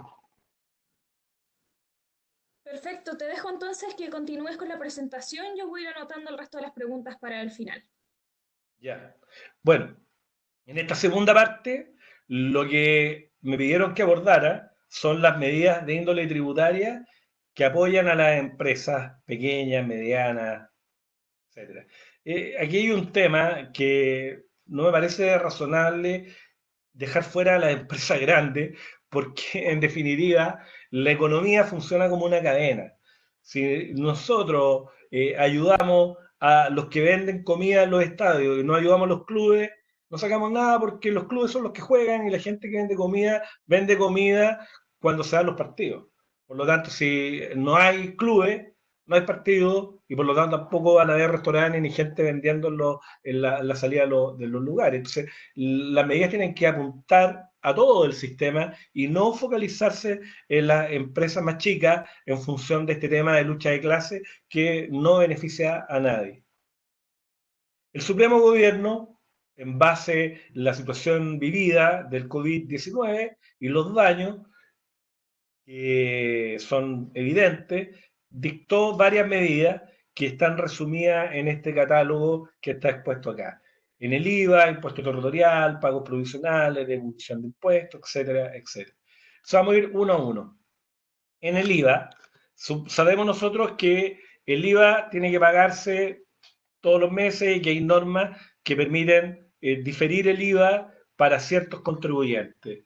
Y lo que hace la ley es que los IVA que tienen que pagarse en los meses de abril, mayo y junio, y aquí remarcar que la autoridad es optimista y espero que esté bien fundamentado su optimismo de que el COVID-19 va a tener una fecha de caducidad que va a ser junio del 2020. No sé si los efectos devastadores de la crisis que arrastramos más el COVID-19 terminen en esa fecha, ojalá que termine, pero acá están diciendo, mire, los IVA que usted tiene que pagar en abril, mayo y junio, que corresponden a los periodos tributarios de marzo que se declaran en abril que se declara en mayo y mayo que se declara en junio, si el contribuyente es un contribuyente que cumple los requisitos para acogerse al régimen ProPyme, y ya vimos que hay que tener cuidado con eso, porque hay empresas que están clasificadas como pyme, pero que en rigor no son pyme porque son sociedades de inversión. Bueno, estos contribuyentes, respecto del IVA, se le prorroga la fecha de pago a julio. Es decir, los IVA que tenían que pagar en abril, mayo y junio, no lo tienen que pagar en esas fechas, sino los tienen que pagar en julio. ¿Y bajo qué formato? En 12 cuotas mensuales iguales, sin intereses, sin recargo. Pero está condicionado a que sean empresas pro pyme, es decir, las empresas del artículo 14 letra D. Y como esa norma obliga a colacionar ingresos de entidades relacionadas, se establece que la norma de relación aplica solo sobre dos letras, que es la letra A y B, porque yo ya le advertí que la norma de relación es amplísima. Y por lo tanto, una entidad que podría calificar como pyme, considerando la letra A y B, por las otras letras no califica. Entonces, en vista de esto, lo que se dijo, mira, va a poder prorrogar el IVA, las pymes, pero incluso colacionando los de la letra A y B. Ahí está un poco explicado. El Servicio de Impuestos Internos dictó una resolución, que es la 41, el 13 de abril de este año, es decir, hace poco rato atrás, donde regula esto y dice, mire, las empresas que sean ProPyme, que cumplen los requisitos ProPyme, por los IVA que deben declarar en marzo, abril y mayo, y que debían haber pagado en abril, mayo, junio del 2020, lo pueden pagar en julio del 2020 en 12 cuotas. Luego dijo, 75.000 UF, pero que no superen las 350.000, está apuntando ya a empresas más grandes, pueden prorrogar también el IVA de abril, mayo, junio, también a julio, pero en vez de 12 cuotas, yo les doy 6 cuotas. Y la norma de relación, para colacionar los ingresos, no son todas las normas de relación del artículo 17, número 8 del Código Tributario, que es la definición amplísima, sino solo la letra A y B, que habla de filiales coligadas con la matriz. Norma de relación más acotada. Ahora, dice el servicio que esta información la va a recabar de los propios formularios 29 de los últimos 3 ejercicios. ¿Y cómo se traduce esto? Lo explica. Y dice que el mismo formulario 29 se va a presentar en el código 778, se va a desplegar automáticamente el código 779, donde se va a abrir el monto del IVA postergado, 6 o 12 cuotas. Va a ser 12 cuotas si estamos en un contribuyente PYME, 75.000 UF, va a pagar en 12 cuotas a contar de julio, y si estamos en un contribuyente que tiene ingresos hasta 350.000 UF, a contar de julio, pero en 6 cuotas.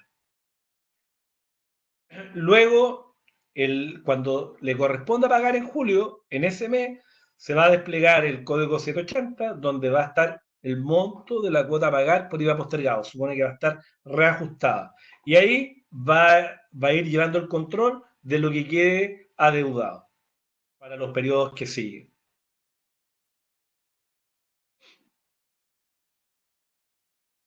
Luego se establece que este beneficio también alcanza a los importadores y se ordena que las mercaderías puedan ser retiradas de aduana, aun cuando el impuesto no haya sido pagado, porque sabemos que el IVA en las importaciones se devenga cuando se consume legalmente la importación, y una vez devengado el impuesto y pagado, se puede retirar la mercadería. Entonces, para evitar que la mercadería quede sin poder ser retirada, y que pueda diferir el pago y poder retirar la mercadería, se autoriza poder diferir el pago retirando la mercadería. Ahí está la explicación de los contribuyentes de 350.000 UF que deben colacionar los ingresos de entidades relacionadas, pero en los términos de la letra A y B del artículo 17, número 8 del Código Tributario. Y ellos van a poder pagar en 6 cuotas a contar de julio. Luego, el impuesto territorial también se establece un beneficio para la primera cuota y se difiere el plazo para la segunda, tercera y cuarta cuota. Ahora, este beneficio no alcanza a todos, sino que solo a los contribuyentes de impuesto terminal, global complementario, o trabajadores dependientes de única o segunda categoría, que sean propietarios de bienes raíces cuyo valor individual, determinado por el servicio, no exceda de 130 millones de pesos. Es decir, si la persona es dueña de un inmueble que tiene más de ese valor, no va a tener este beneficio, y el impuesto territorial va a devengarse en la fecha normal. En la empresa, nuevamente fija un nuevo límite de 350.000 UF, como muchas empresas tienen edificios donde operan, que generan contribuciones importantes, establece que también van a poder diferir, ojo, diferir el pago. Aquí no estamos hablando de condonación, no se ha condonado ningún impuesto, sino que simplemente se ha diferido, se ha postergado el pago de los impuestos. Y para los efectos, nuevamente, colacionar, para los efectos de definir si está en el monto de 350.000 UF, tiene que sumar los ingresos de entidades relacionadas en los términos que ya señalé. Los pagos provisionales, ahí es distinto, porque la ley cambia el concepto y habla de condonar. Se condona el impuesto. O sea, no tengo que pagarlo. Y este impuesto que no tengo que pagar rige respecto a los formularios sea que se declare y pague en el formulario 29 o 50. Aquí se planteó la duda de si beneficiaba a todos los impuestos que se declaran en el formulario 50 o solo los PPM, porque el artículo 84, letra A, regula los PPM, pero en la norma se hablaba de los impuestos declarados en el formulario 50, y en el formulario 50 no se declara solo PPM, sino que se declaran otros impuestos. Pero con esta resolución quedó claro que el impuesto que el servicio entendió que se condonaba era solo el PPM. Y dictó, de hecho, una resolución, que es la 40 del 13 de abril, donde dice que los PPM que deben pagarse en los meses de abril, mayo y junio del 2020 podrán eximirse. O sea, estos PPM de abril, mayo y junio no hay que pagarlos. Y rige sea que los contribuyentes hagan su declaración formulario 29 o 50. Si ustedes observan, este beneficio, esta condonación alcanza a todos los contribuyentes, no solo a las pymes, a todos los contribuyentes, sean pyme o no pyme. ¿Por qué? Porque al final el PPM no es más que un préstamo que uno le hace al Estado sin interés, el Estado lo devuelve sin pagarle intereses. Entonces el Estado lo que está haciendo es diciéndole al contribuyente, ¿sabes qué? Mejor mantén tú la caja, en vez de pasármela a mí, manténla tú porque tú la necesitas más que yo, porque tienes que pagar sueldo, sea que te reduzcas jornada, suspenda, etcétera, tienes que seguir pagando pensiones previsionales, tienes que seguir pagando y no vas a tener flujo por la pandemia, por la cuarentena y las medidas de restricción en los negocios, restaurantes, hoteles, casinos, etcétera. O sea, esto un efecto en cascada, partidos de fútbol, imagínense lo que significa.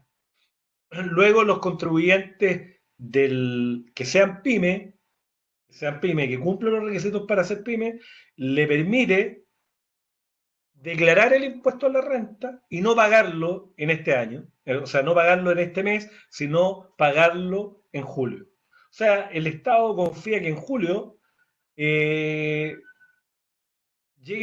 o sea, se produzca un cambio de tal magnitud que no solo hayamos superado la pandemia, sino que tengamos la caja suficiente para reponer el IVA que no pagamos, empezar a reponerlo en cuotas y además hacer este pago del impuesto a la renta. Esta prórroga no libera de la obligación de declarar. El contribuyente igual tiene que declarar. Lo declara, pero no lo paga. Entonces, en la propia declaración va a estar la aplicación impuesto diferido. La particularidad es que se va a emitir un giro y se va a poder pagar el impuesto sin intereses ni multa en julio. Pero hay que pagarlo en julio. Si en julio no se paga, se va a comenzar a devengar los intereses y las multas. Luego, en aras a beneficiar que exista flujo de caja, porque el Ejecutivo se enteró de este problema económico que ya arrastraba al país con el estallido del lumpen anárquico de octubre del año 2019, bueno, estableció que como hay mucha gente sin trabajo y otros que están emitiendo boletas, los que emiten boletas de honorario, que el impuesto que le han retenido van a devolvérsela en abril de este año.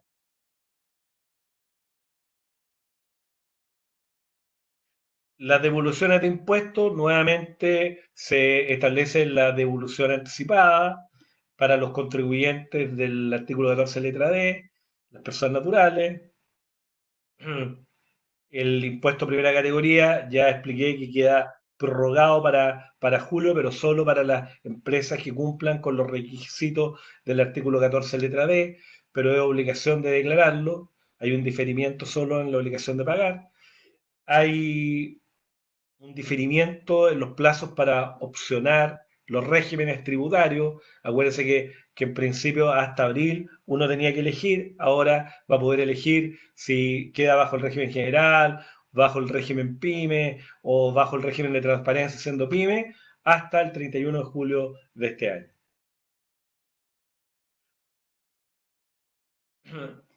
Nuevamente, por el impuesto único de segunda categoría, se le instruye al fisco devolver el impuesto que ya ha retenido a los contribuyentes del artículo 42, número 2, por los meses de enero y febrero. Tiene que supone que devolvérselo en abril a los contribuyentes que sean impuesto único de segunda categoría y que le han retenido este impuesto. Nuevamente acá vemos una norma orientada a facilitar el cumplimiento tributario, pero que, pero que es muy política, en mi opinión, porque la facultad de condonar es una facultad que la autoridad administrativa la tiene ahora, o sea, no requería esto para dictar una circular, un instructivo, etcétera, y apelando a la situación económica que estamos viviendo, dar facilidades para el cumplimiento. Pero acá se dictó esta resolución y se faculta a la tesorería para dar facilidades de pago por los impuestos devengados en estos meses de abril, mayo y junio, pero nuevamente condicionado a ciertos contribuyentes, que son los contribuyentes de impuesto global complementario o de impuesto único de segunda categoría, cuyos ingresos no excedan de 90 unidades tributarias anuales, y también contribuyentes de primera categoría, cuyo ingreso anual no exceda de 350.000 UF. la pregunta ahí es, ¿qué pasa con el resto? Si les van a dar facilidades o las facilidades que les van a dar va a ser distinta a las de los otros contribuyentes, etcétera.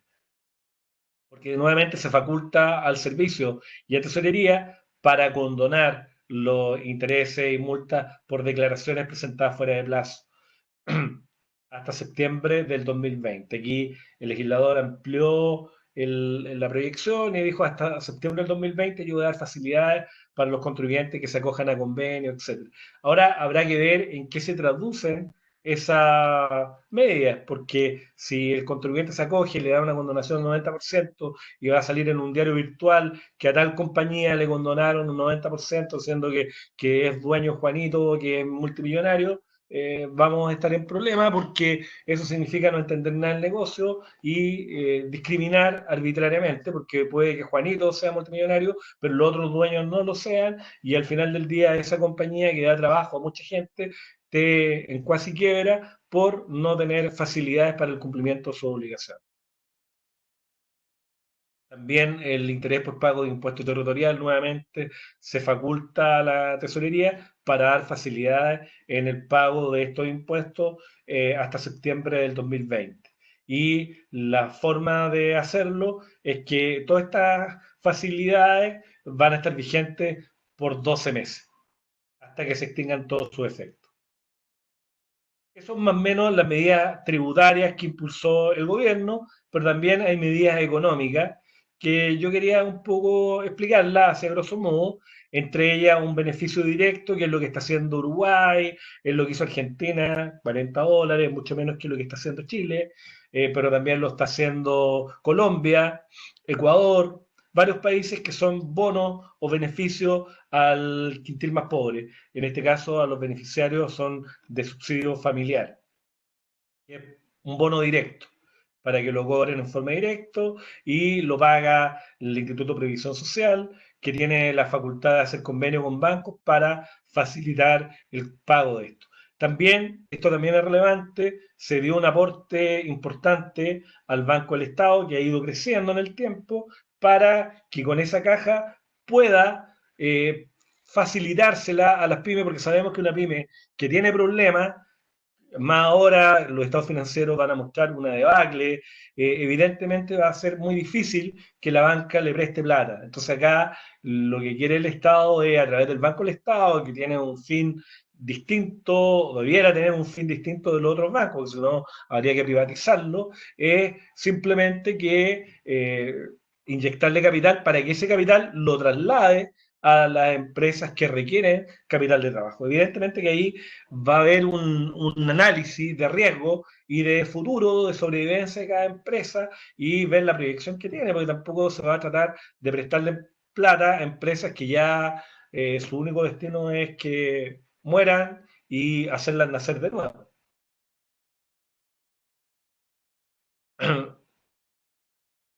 El Banco del Estado tiene que informar a la Cámara respecto del destino de los recursos y cuáles son los criterios que asignó.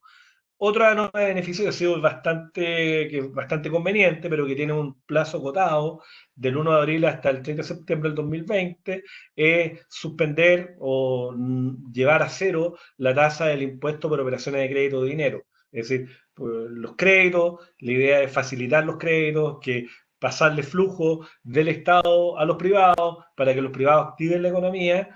Bueno, el impuesto de timbre encarece ese traspaso, entonces se estableció que en este periodo no iba a haber impuesto de timbre. ¿Y por qué es relevante remarcarlo? Porque el no pagar el impuesto de timbre tiene un efecto en los títulos de crédito, porque cuando un impuesto de timbre no se paga y se ejecuta judicialmente, el título no tiene valor en juicio si el impuesto no ha sido pagado. Por lo tanto, el hecho que haya sido otorgado en esta fecha, yo sugiero que se autorice notarialmente las operaciones de crédito o que se la firma de algún modo, el notario certifique que el pagaré está operando y tiene curso legal. Para el evento que no se pague pueda hacerse efectivo el cumplimiento y salvar la objeción que regula la propia ley de procedimiento ejecutivo en orden a que si el impuesto no ha sido pagado no puede hacerse valer en juicio.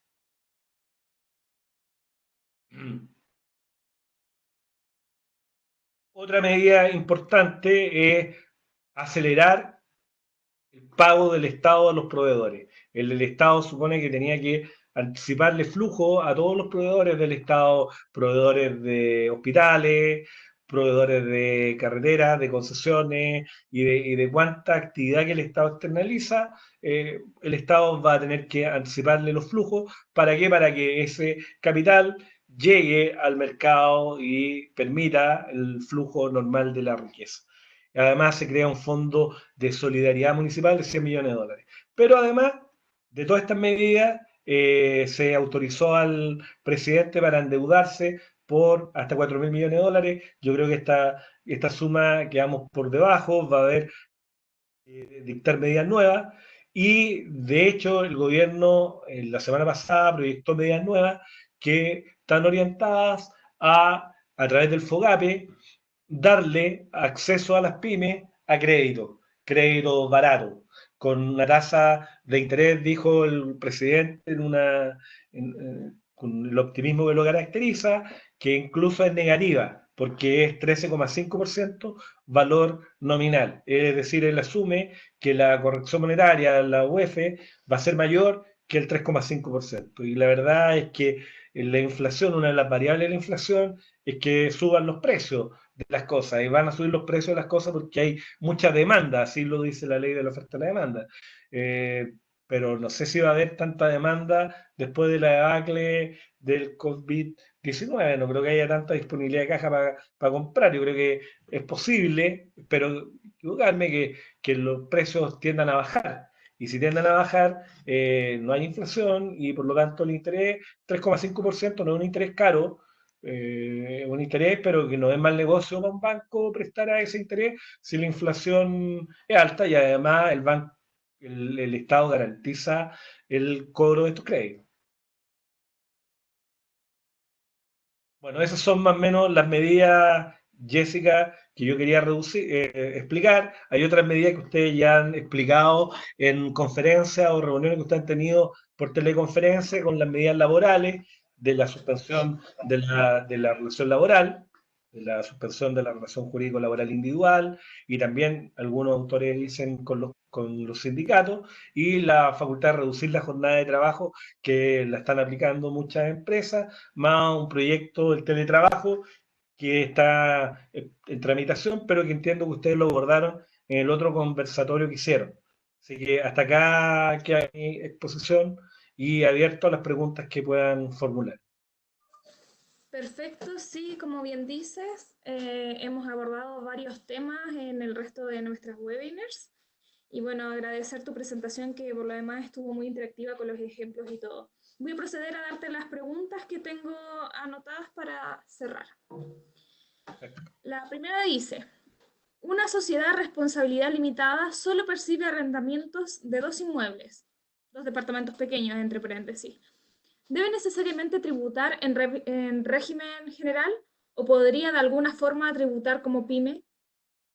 No, de acuerdo a la ley, por los requisitos que expliqué, no califica para pyme, porque uno de los requisitos es que la renta, el 35% de la renta y el 100% de la renta, derivan de la explotación de bienes raíces no agrícolas. Por lo tanto, si deriva de la explotación de bienes raíces no agrícolas o capital inmobiliario, quedan excluidas de la posibilidad de optar al régimen ProPyme. Perfecto. La siguiente dice, ¿no es mejor diluir la distribución asimétrica del capital mediante los pagos de remuneraciones u honorarios a los socios que prestan algún servicio? Claro, es una fórmula inteligente que me parece que la propuso un tributarista, Ignacio Melo, puede ser. No sé si estoy equivocado, pero No tengo anotado el nombre de la persona. bueno, pero mira, evidentemente que todo es, cada vez que se dictan normas, lo que hay es la mirada para adecuar la realidad jurídica a la realidad fáctica. Entonces, evidentemente que una de las alternativas es la que plantea Ignacio, en orden a que la empresa transparente el trabajo del socio, que tiene participación en la compañía, dado que las normas de remuneración como gasto se modificaron y se flexibilizaron, ya no existe el tope que había antes. Por lo tanto, tú puedes pagarle un sueldo de mercado a quien administra la sociedad y de esa forma regularizar o regular la distribución asimétrica del socio. O sea, si por ejemplo le correspondía el 90% de la utilidad, pero tenía el 20% del capital, bueno, esa diferencia del 70% que se le pague como remuneración. Buenísimo. Es una buena alternativa. Ignacio Melo me decía que sí, es él. Sí, sí. La siguiente dice, si el contribuyente se acoge a pagar en 12 cuotas, ¿qué pasará con los impuestos únicos y de retención que se paguen en esos meses? Se tienen que seguir pagando. No hay ninguna norma que se haga cargo de la problemática que va a ocurrir cuando estemos en julio y tengamos que, además de pagar el IVA, de los meses atrasados, pagar el IVA del mes, más las retenciones, más los PPM, más todo lo que hay que pagar. O sea, el gobierno yo creo que fue muy optimista en la mirada que hizo de fijarla hasta junio. Yo no sé si la crisis va a terminar en junio, y si termina en junio, no, o sea, se descubre una vacuna o se resuelve el problema, ya se llega al pic del contagio y por lo tanto logramos la inmunidad sanitaria, etcétera, vienen los efectos de esta enfermedad, o sea, el precio del cobre esté en el suelo, el que los barcos estén varados en el mar llenos de petróleo, el que no existan vuelos, el que no exista comunicación, el que no exista consumo, evidentemente que va a golpear la economía no solo de Chile, sino de todos los países. Y el problema acá va a ser cómo cada país enfrenta su problema. Así es.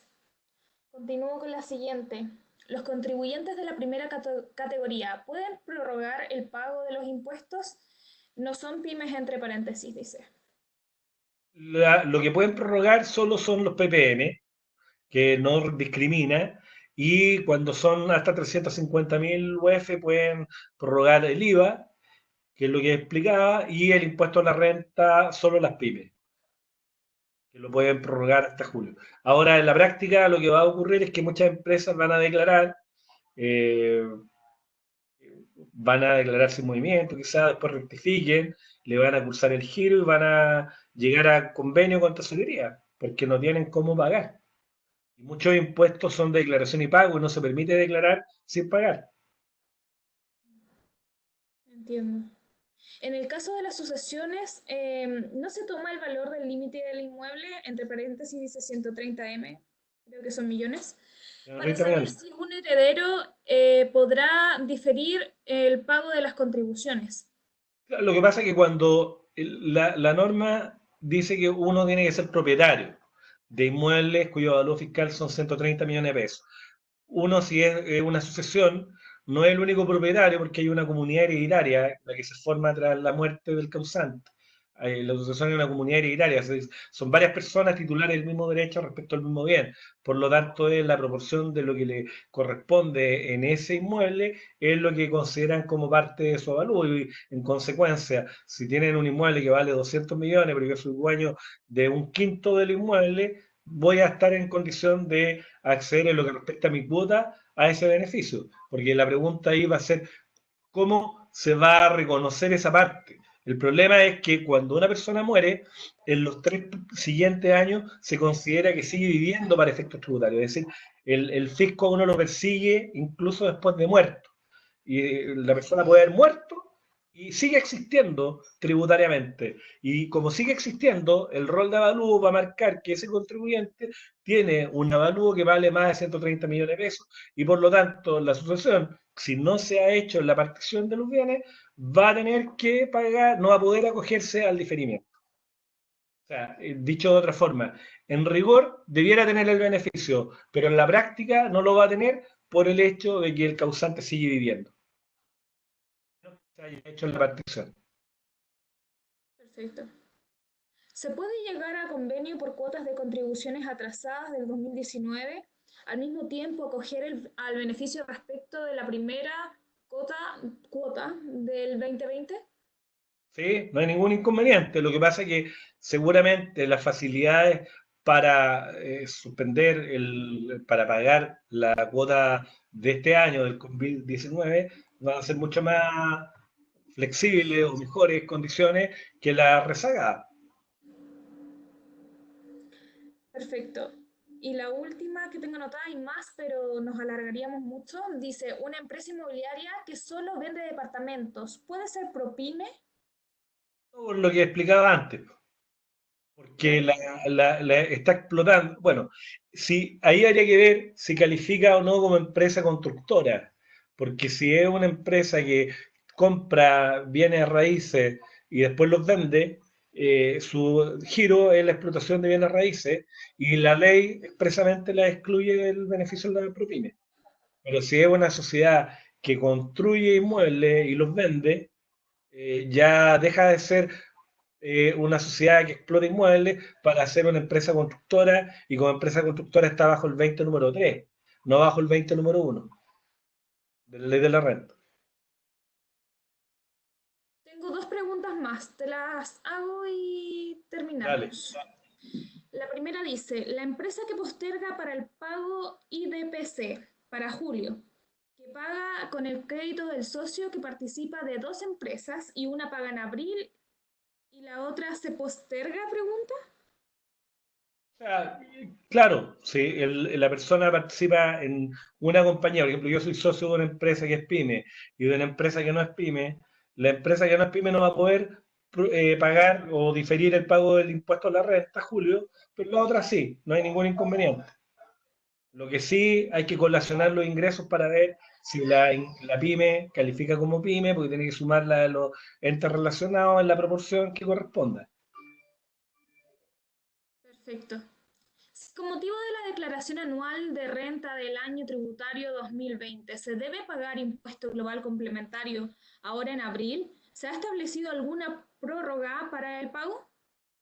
No, no hay ninguna prórroga para el pago del impuesto terminal global complementario, solo para el impuesto a la renta. En el impuesto, las medidas para el impuesto global complementario, el impuesto único al trabajo son de este año, que es respecto de los impuestos retenidos en enero y febrero, que se los van a devolver en abril, y lo mismo las boletas emitidas en esos meses. Perfecto. Bueno, Cristian, te agradezco por resolver la mayoría de las preguntas que han hecho nuestros asistentes y por la clara presentación que nos diste el día de hoy.